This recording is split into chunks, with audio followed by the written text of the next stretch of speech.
Assalamualaikum warahmatullahi wabarakatuh. Selamat datang Pak KCD. Ini Pak ada usulan supaya memiliki ciri khas. Kalau SMA Kota Bekasi itu etnis. Etnis itu karena dulu bangunannya nggak keruan, jadi kayak di Baduy. Sampai sekarang anak-anak di seluruh Indonesia SMA 2 Bekasi itu etnis. SMA Tambun Selatan itu bonlap. Kenapa? Ada kalimat lipnya padahal kebun kelapa. Tulisan bon, gambar hati aja. Jadi bonlap gitu. Padahal mah kebun kelapa. Nah, di sini ingin membuat nama-nama seperti itu. Mereka bersepakat nama sekolah ini jadi sekolah gubuk apung. Artinya apa? Gubuk apung itu karena ini itu kan dulu waktu saya datang kan ilalang pas semuanya lolong tinggi-tinggi. Jadi kalau ketiup angin itu kayak ombak. Indah sekali. Bagi saya mah orang seni indah gitu kan. Akhirnya saya bikinlah gubuk begitu. Jadi orang-orang motret begitu. Ini gubuk apungnya bagus. Jadilah nama sekolah ini Gubuk Apung. Kalau disebut SMA 2 Cikarang Barat, begitu SMA 2 Cikarang pemikiran tuh SMA Cikarang Timur, SMA gitu. Tapi begitu SMA Gubuk Apung langsung di sini gitu. Mohon izin mereka menyebutnya nih jadi sekolah Gubuk Apung. Ciri khas yang menunjukkan identitas. Iya, itu yang pertama Pak KCD.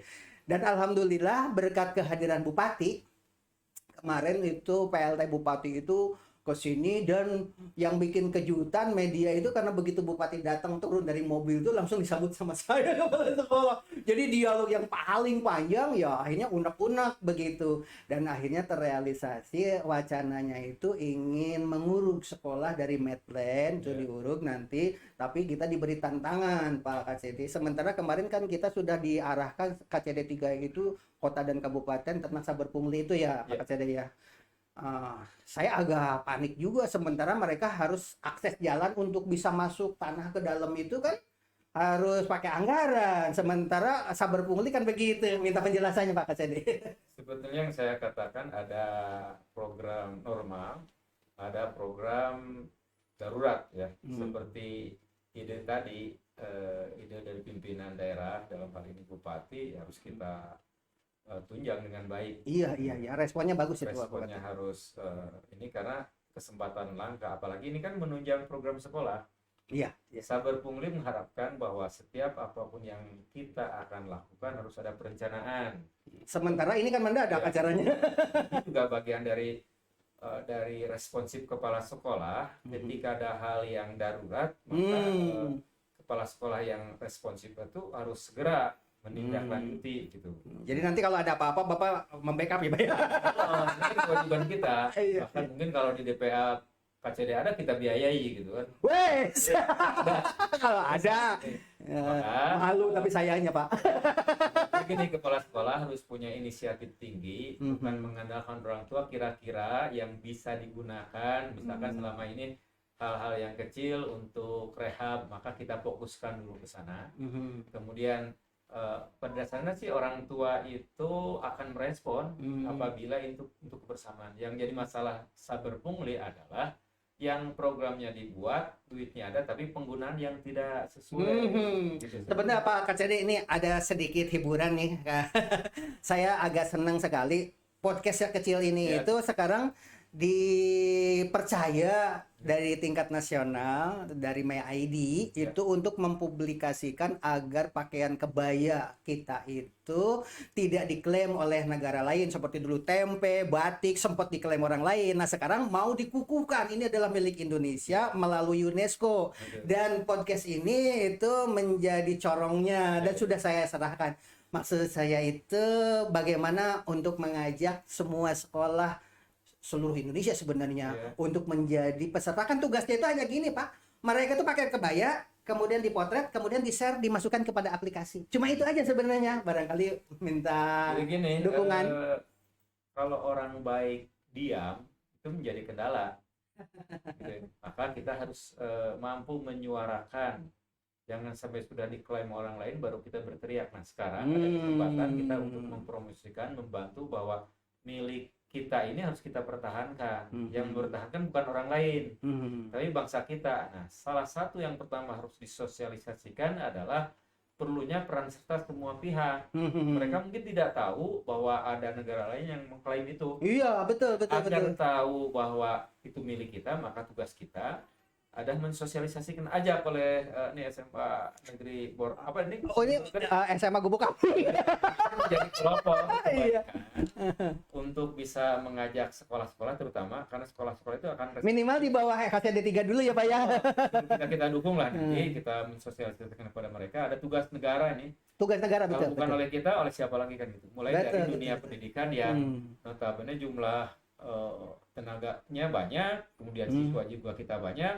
Kalau kita sentuh rasa nasionalismenya, insya Allah kita akan bisa mempertahankan itu. Iya. Terus ini Pak, saya dengar sih, padahal tidak ada masalah PPDB di kota dan kabupaten, saya tahu nggak ada masalah. Tapi kan sekalian meluruskan aja, walaupun saya sudah menulis di Kompasiana, di Berita Distrik, di beberapa media yang sudah saya tuliskan gitu. Masalahnya itu yang mereka tidak sampai kepada bukan masyarakat sebenarnya, orang-orang yang memang tidak mau tahu sebenarnya Pak. Masalahnya apa sih Pak? Yang BPDB yang katanya ada siluman. begini, ada satu hal yang perlu masyarakat ketahui. Pertama, pada saat pendaftaran, kita punya jadwal dari tanggal 6 sampai tanggal 10 pendaftaran periode pertama. Nah, yang muncul di website masing-masing adalah siswa yang sudah daftar dan sudah dilakukan verifikasi oleh panitia. Sudah lolos apa? Jadi gini, Verifikasinya. ada verifikasi itu verifikasi data, kelengkapan data. Kemudian setelah diverifikasi data itu benar atau tidak. Iya. Setelah data misalkan ada syarat umum terpenuhi, syarat khusus terpenuhi, dicek. Setelah dicek benar tidak data itu. Setelah data itu benar, barulah diklik layak. Maka muncul di list bahwa dia salah satu pendaftar. Pendaftaran dari tanggal 6 sampai tanggal 10. Kemudian ada tiba-tiba katanya muncul tanggal 11 pendaftar baru. Sebetulnya bukan pendaftar baru. Sudah daftar. Sudah daftar, Iya. tetapi dia belum diverifikasi. Iya, Itu iya, dilakukan sampai tanggal 15. Jadi anggapan mereka, kok pendaftaran ditutup tanggal 10, tanggal 12, 13, 14 masih muncul pendaftaran baru. Jadi itu yang perlu saya jelaskan bahwa tidak benar ada pendaftar baru, karena setelah tanggal 10 akses menu pendaftaran itu sudah tidak bisa diakses. Sistemnya sudah mati, sudah ditutup ya kan? Itu. Iya. Setelah ada pengumuman, kan setelah syarat umum terpenuhi, syarat khusus terpenuhi, kemudian kevalidan data itu sudah benar, maka masuklah ke dalam sistem yang dilakukan oleh sistem, mulai dari perankingan dan sebagainya. Nah, pada saat awal muncullah, misalnya saya ambil di SMA Negeri 1 yang EKTM sekian banyak orang, kemudian yang daftar ke SMA 2 juga sudah. Pada saat perankingan, karena siswa diberikan kesempatan untuk memilih pilihan 1, 2, dan 3, di mana 1 dan 2 negeri, 3 adalah swasta. Iya. Ada kasus di SMA Negeri 1 itu begini, ada SMA 18 pilihan satunya, karena di SMA 18 terbatas EKTM itu, maka pilihan 2 dia masuk ke SMA 1. Sehingga ada yang pada awal terlist pendaftar SMA 1 terkalahkan oleh alihan dari Itu masalahnya mungkin awal mulanya ya. Padahal setelah EKTM itu ada jarak terdekat. Nah, yang 4 orang ini masuk ke SMA 1 karena jaraknya dekat dengan SMA 1. Jadi yang dipermasalahkan oleh kawan-kawan media itu adalah kenapa yang sebelumnya tidak terdaftar tapi diterima, mengatakan itu siswa siluman. Jadi siswa siluman itu tidak mungkin ada karena menggunakan sistem. Kemudian sistem sudah dikunci, operator manapun tidak bisa ngisi. tidak bisa memasukkan. Ini memasukkan apapun perlu nggak, Bu? klarifikasi. Dan ini kawan-kawan yang mempermasalahkan siswa siluman, menyalahkan siapapun, sebetulnya kami di KCD punya jejak digital. Kalau ingin menyatakan ini siswa Bisa dipertanggungjawabkan lah. datang saja ke kami akan Iya, betul. Ya. Dan ini Pak, sebenarnya saya terima kasih atas kunjungan Pak KCD. Daripada ditegur pihak ketiga, lebih baik ditegur Pak KCD. Kemarin itu saya tegur orang karena sekolah tidak pernah ada pungutan nih Pak di PPDB itu. Coba Pak KCD di tayangan wajah Pak KCD sendiri, coba dilihat. Nah, di belakang kan ada tulisan nih, Pengumuman selama PPDB berlangsung tidak ada pungutan biaya apapun. Jadi di sini tidak ada. Tapi ternyata kecolongan ada. Ini mah Pak tetangga saya nitip katanya bilang gitu. Saya katakan hadirin sekalian yang ada di rumah, bagi yang merasa tetangga kenal sama Pak Doni, Pak Nanang, Bu Herlina, ambil itu nanti jadi berita miring itu. Ya, sekolah tidak mengadakan rekomendasi uang titipan. Gitu ya. Jadi mohon maaf yang sebesar-besarnya Pak Kasedi begitu kasusnya. Jadi sekolah tidak pernah mengeluarkan kebijakan itu. Betul. Jadi sebetulnya nanti peran serta orang tua kan di aturan juga masih dibolehkan. Tapi untuk Masih dibolehkan menurut aturan, tapi nanti tapi gitu. nanti Gitu. setelah Pergub. siswa itu diterima di sekolah Bapak dan Ibu, kemudian juga ada yang mengatur aturan di tentang Pergub komite sekolah. Itu Iya, aja sabarlah. Nanti juga sedang diproses, sekarang sudah di Pak Gubernur. iya, Tinggal mudah-mudahan kita secepatnya Pak ya. nanti kita bahas dan optimalkan potensi komite sekolah. Biar kepala sekolah dan gurunya fokus di pengelolaan pendidikan yang biayanya dari BOPD dan BOS. Gitu. Kalau sumbangan dari orang tua, biar komite yang mengelola. Tugas sekolah adalah buat program selama 1 tahun. Iya. Kemudian program apa saja yang akan dilaksanakan di sekolah ini. Tadi maaf Pak Kasedi, tadi juga saya di sini udah rapat. Ini yang dibiayai oleh BOS, Ya, ini betul. yang dibiayai oleh BOPD. Nah, seperti salah satu contoh, Olimpiade Sains. Itu dibiayai itu ada di BOS, tapi di situ transport untuk pembina, kemudian konsumsi begitu. Tapi mendatangkan Profesor Dr. Yahana Surya ke sini nggak ada itu seperti itu. Nah, itu berarti biaya dari orang tua ya, Pak ya. Tua. Kalau mereka mau. Ya, sampaikan. Ya begini, ajak orang tua bahwa sekolah ini punya program. Misalkan ada 10 program, tetapi karena kemampuan kita hanya mampu membiayai 6 program, konsekuensi logis apabila 4 program ini tidak disetujui dan tidak biayai, orang tua harus maklum bahwa dan mengerti ada visi misi sekolah yang tidak bisa tercapai karena tidak ada keterlibatan Betul. orang tua. Maaf Pak Kasede, sebenarnya permasalahannya bukan itu.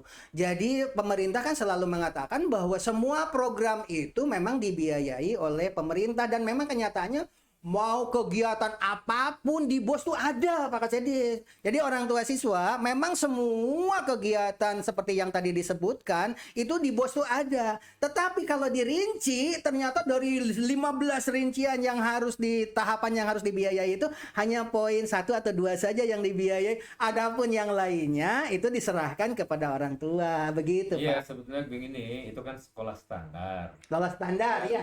Yang hanya targetnya lulus. Tapi kan kita bukan hanya lulus SMA. Kompetisi antar perguruan masuk perguruan tinggi ya. Tinggi negeri.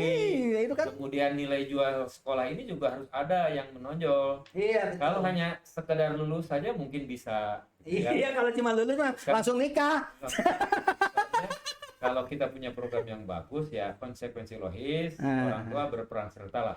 Bisa berbentuk pemikiran, bisa berbentuk tenaga, bisa berbentuk materi, bisa berbentuk biaya. Iya. Ini Andai kata ada orang tua misalkan, saya bisa menjamin memberi bantuan pelatihan untuk siswa Olimpiade, ya emang nggak terima saja, berarti dia tenaga. iya. Hadirin sekalian yang ada di rumah, ini kita sudah podcast dengan berbagai kalangan, dari provinsi sudah, dari pejabat-pejabat lingkungan di sini sudah, lurah sudah, semuanya sudah, dan kali ini adalah perwakilan dari Dinas Pendidikan Provinsi oleh Pak KCD langsung. Jadi klarifikasinya udah lengkap kayaknya. Kalau yang lain kan hanya satu topik, ini mau dari mulai PPDB, pengurugan, masalah kunjungan bupati, semuanya sudah diklarifikasi termasuk bahan rapat komite pun prosedurnya seperti itu. Bapak dan Ibu, sekali lagi untuk yang pernah nitip uang ke sekolah tanpa sepengetahuan kepala sekolah secepatnya diambil karena aturannya tadi sudah jelas seperti itu, menunggu pergub katanya begitu. Barangkali Pak ada statement terakhir supaya yang lain bisa. Begini, sekolah akan berjalan dengan baik bila dukungan dari guru, kepala sekolah, dan masyarakat bersama-sama untuk menjaga kekompakan. Kalau ada hal yang perlu ditanyakan langsung saja ke pihak sekolah, ke Betul, LSM, gitu ya, karena LSM bukan mungkin saja bukan jadi solusi karena mungkin ada beberapa hal yang mereka tidak ketahui. Tapi pihak sekolah akan menjelaskan apabila perlu penjelasan yang lebih. Itu saja mungkin. Tapi maaf ini, walaupun ini kan podcastnya podcast Okem, walaupun nasional bisa dipanggal 2 ini. Ada satu pesan yang belum untuk guru honorer. Ternyata harus bisa guru honorer itu kalau tidak disiplin dipecat. Katanya bilang gitu. Minta tambahan Pak. Satu. Begini, bahwa kepala sekolah diberikan kewenangan untuk melakukan penilaian kinerja baik guru negeri maupun swasta sesuai dengan standar. Tetapi mereka juga diberikan kesempatan. Sebetulnya keinginan sekolah itu standar apa yang diinginkan. Kemudian sekolah sosialisasikan. Apabila ada guru yang tidak memenuhi standar, ya apa boleh buat kan? Iya betul. Jadi menjaga. Jadi punya hak kok kepala sekolah juga, walaupun sudah terdaftar bahwa guru itu sudah 2 tahun misalkan ada di satu sekolah, kalau memang tidak disiplin berhak ya. Jadi guru itu bukan lamanya, tapi kualitas dia bekerja, mampu mau enggak menjaga nama baik sekolah, kemudian menjaga kualitas dirinya agar sekolah ini maju. Oke. Itu aja intinya. Tapi sebagai obatnya juga buat guru-guru honor yang ada di SMA Gubuk Apung, alhamdulillah Pak KCD di sini kami menyediakan beras. Jadi kalau guru-guru honor itu ada ruangan khusus, sekarang aja masih 1 karung. Jadi mereka untuk nasi mah aman gitu. Mereka tinggal bawa lauhnya masing-masing dan alhamdulillah kita selalu makan bersama. Rasulullah kan gini, makanan yang enak dan nikmat itu apabila bersama-sama. Berjamaah pahalanya juga besar. Kalau sholat kan 27 Pak pahalanya ya. Kalau makan juga 27 kali ya Pak. Demikian barangkali hadirin sekalian, alhamdulillah kita sudah banyak dan tadi juga kita mendapat amanat dari tingkat nasional tentang kebaya. Mari Bapaknya untuk memotret ibunya yang berkebaya, kemudian di-share ke aplikasi yang sudah kami sediakan secara nasional, dan nanti publikasinya sebenarnya bulan depan Pak. Sebenarnya belum publikasi ini sebenarnya, tetapi kita mendahului karena dipercaya secara nasional lewat media Satu Guru. Kebetulan saya diangkat sebagai direkturnya. Jadi untuk mempublikasikan secara nasional, jangan sampai budaya milik kita diambil orang lain. Barangkali begitu ya Pak. Wabillahi taufiq wal hidayah. Wassalamualaikum warahmatullahi wabarakatuh. Hatur nuhun. Barangkali Pak.